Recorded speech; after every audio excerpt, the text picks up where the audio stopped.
هەمیشە سروشت ئیلهام بەخشی بەشێک لە کارهونەرەکانی بەتایبەتی شێوەکارانە لە ئێستادا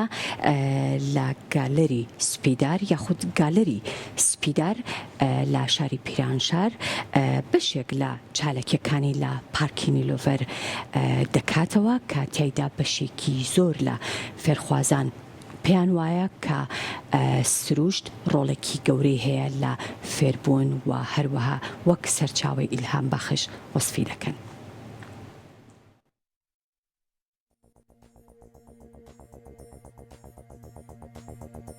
ئێرە شوێنێکە کە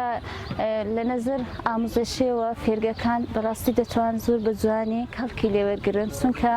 هەم لە لەحاز تەفریحی و هەم لە لەحاز ئامۆزشی بەڕاستی تەئسیری زۆرە بۆ دانش ئامۆزەکانیان چونکە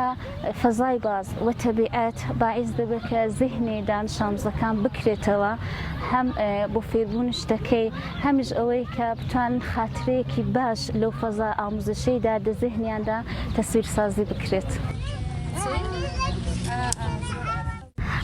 2 ساڵە دێمە کلاسەڕایی دەکەن خانم خەلیلی و بەرنامەی تابستانانیشن هەیە کە خانم خەلیلی دەنهێنتە دەرێ هەتا لە تەبیعەتی جاندار تەڕای بکەین و لە گالێریدا لە تەبیعەتی بیجان.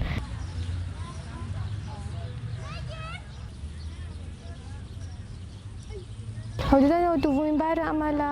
پارکی حزورمان دەبێت لە توولی ساڵەدا بە پارەکانش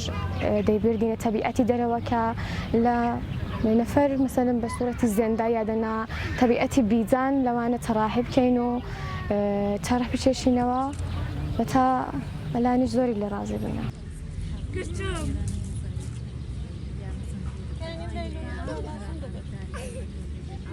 من بۆ خۆم کە هەم لە لای زێنەب خانم کە کار دەکەم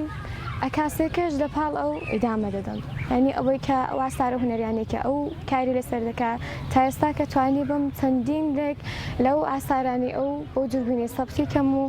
لە چەند جێگای دیکە ئێرای بدەم کە بڵێ کاری زێنەب خانمی بەو شێوەیە